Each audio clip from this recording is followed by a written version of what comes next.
For the Climate Discussion Nexus, I'm John Robson with another readout video from our Wednesday Wake Up email newsletter and one of those told you so's that brings little joy.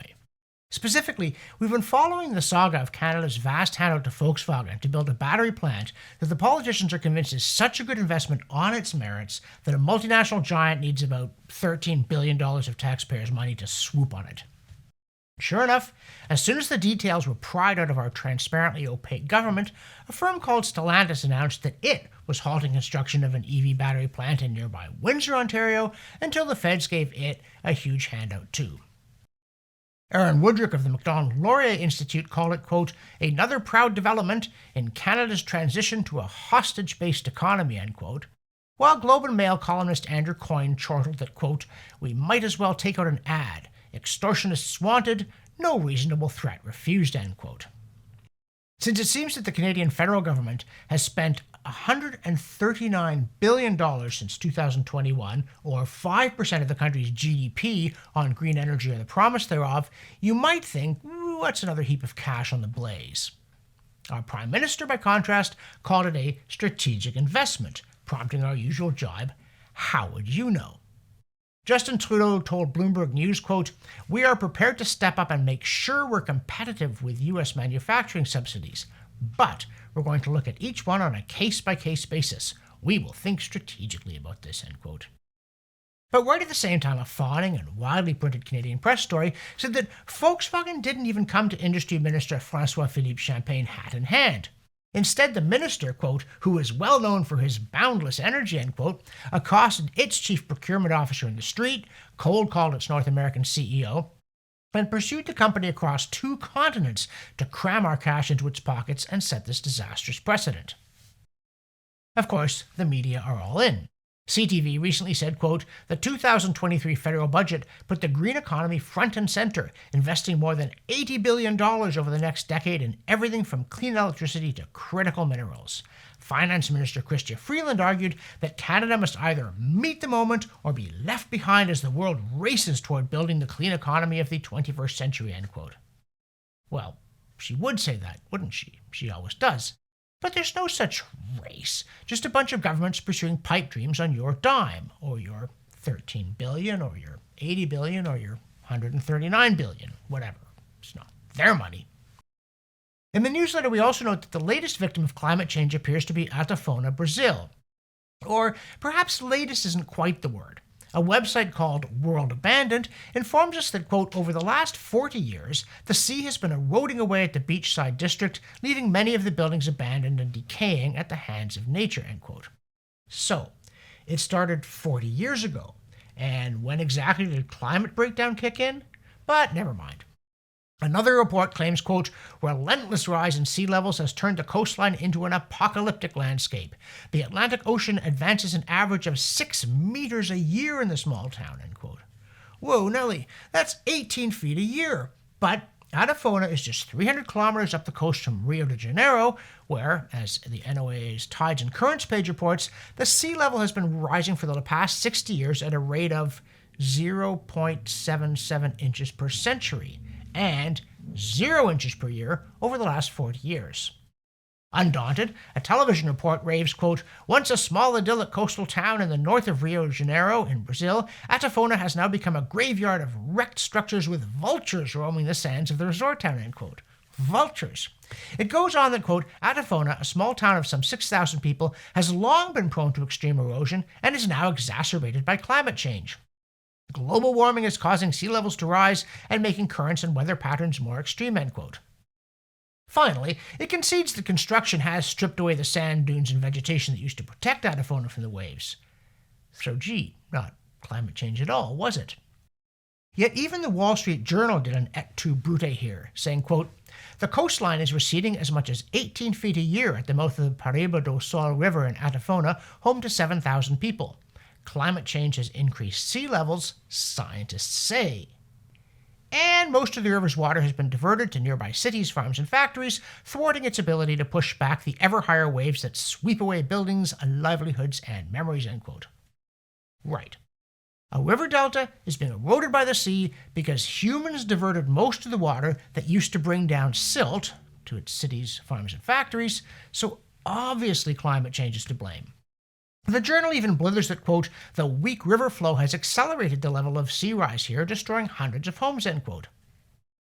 How does less water coming down the river and into the sea make the latter rise faster? I mean, normally it would take more water to do such a thing, but there's nothing climate change can't do, including wash you away with unwater. And now, a word from our sponsor, and that's you. Because at the Climate Discussion Nexus, we're dependent upon support from our viewers and our readers. Please go to our donate page, make a one-time pledge, or if you can, a monthly one. I'm not talking a lot of money though. If you've got it, we'll take it. $2 a month, $3, $5. That's the sustaining funding that we need to produce these videos on our newsletter. And now, back to me. In the newsletter, we also note that No Mow May might appeal to people for the wrong reasons. For instance, the No Ironing June crowd and the No Vacuuming Ever set. But, having delivered that jibe, we do agree that a more natural garden is good for the environment, especially the urban environment, and that we wish Greens would spend more time on real stuff like that and less on fighting an imaginary global heating breakdown. Also from the Debate We Never Had Is Now Over file, and the You'll Have Nothing and Be Unhappy file, and the People in Charge Haven't Got a Clue file, let's get it all at once here, Chris Vargo writes of a new Public Policy Forum report saying Canada isn't on track to hit net zero by 2050, and if it tries by shutting down oil and gas production, it will cost $100 billion, of which the province of Alberta alone will suffer about a $60 billion loss. So, of course, Forum CEO Edward Greenspan, a Laurentian former Globe and Mail editor and Toronto Star vice president, says, quote, nobody's debating net zero, end quote. Well, maybe you should be. Also, we told you that the more wind and solar got produced, the more prohibitively expensive the components would become, and now even Canary Media concedes that, quote, wind turbines and the grid power they generate are getting more expensive. Commodity costs and supply chain perturbations are proving a more powerful force than the price-reducing magic of learning curves and economies of scale, end quote. Which aren't happening here because it's a government-subsidized boondoggle, not a good investment. Can we at least debate that? Oh, and please don't spit yours out when we mention that according to the New York Times Climate Forward, poor people in Africa are enjoying the toughest and most ecological coffee imaginable and fighting neo-colonialist globalization into the bargain. Quote, in Uganda, coffee farmers are beginning to switch away from Robusta, the coffee species they've grown and shipped abroad for decades, but that is falling prey to droughts and diseases aggravated by climate change. Instead, they're growing a totally different and tougher coffee called Excelsa, a variety of the native species Liberica, end quote. Except that Coffea robusta is the stuff that prompted Edward Abbey's jibe about the United States, that, quote, our culture runs on coffee and gasoline, the first often tasting like the second, end quote, because Robusta's toughness compensates for its foul flavor. And it's, gosh, native to Africa.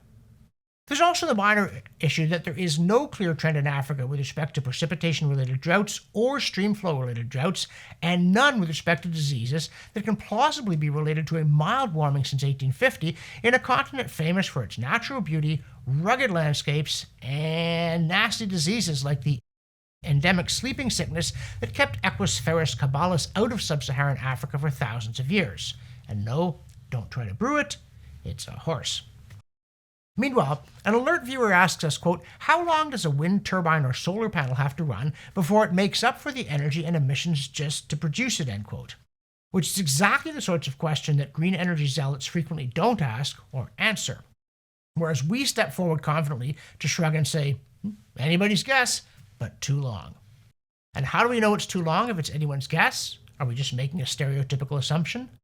No, not at all. Because as we keep explaining, if things are produced in a free market, you know they're worth more than they cost to make because they generate a profit.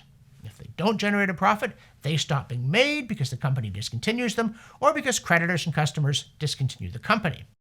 But if they're subsidized, and if they have to be subsidized or nobody will make them, then you know they're worth less than they cost.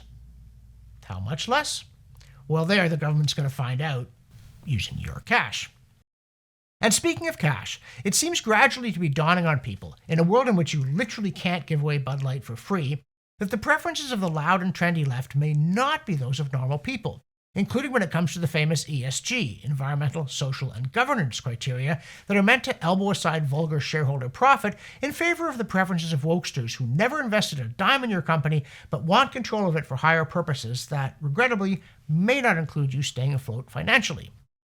From Shell to Warren Buffett's Berkshire Hathaway, real shareholders and management are now fighting back, or at least slinking away, and not a moment too soon, particularly given some high-profile bank failures not unrelated to focusing on ESG rather than dollars and cents. But you can't concede the premises, then reject the conclusion. So these people also need to stop pretending that they agree with the motions they're working overtime to defeat in shareholders' meetings. In the newsletter, we also present our latest Cool Climate Data installment, which features Ryan Mawa, that's at Ryan Mawa for those of you on Twitter, and his Climate Atlas website, which has two cool data projects, the first of which are his charts of the JRA 55 reanalysis anomaly maps. Yeah, okay, we're nerds. But it's the Japanese Meteorological Agency surface temperature record reanalyzed to combine observed data with 6-hour weather forecast models to fill in gaps. And with the data going back to 1958, he set it up so that by clicking on a year and a month, you can take a stroll down memory lane and see what the weather was like in the past. Here, for instance, is the global temperature anomaly map for January 1958. And notice that in an otherwise ordinary winter, Canada stood out as way above average, which means large, unexplained variations in temperature happened many decades ago, long before greenhouse gases were being blamed for large, unexplained variations. In the newsletter, we also return to the story we reported last week about Roger Pielke Jr.'s discovery of what he politely called a blunder by the IPCC, where they claimed in their latest synthesis report that it is likely that more and more tropical cyclones are becoming intense, that's category 3 or higher, despite there being no data supporting the claim. In a new Substack post, Pielke Jr. says that he was contacted by a, quote, high-level participant, end quote, in the IPCC, who confirmed that that false claim got inserted outside the peer review process. And then in that back alley, it not only evaded correction, but got elevated to a highlight item in the information to be presented to policymakers. As we often note regarding the IPCC, when all the errors go in the same direction, it's not a blunder, it's bias. Finally, from the CO2Science.org archive, we look at a study of whether you get more Atlantic hurricanes because the seawater there has warmed in absolute terms or because it has warmed relative to other oceans. Turns out that the situation is unclear, exactly unlike what the dogmatic alarmists tell us about the completely settled and completely convincing science. For the Climate Discussion Nexus, I'm John Robson, and I want my subsidy back.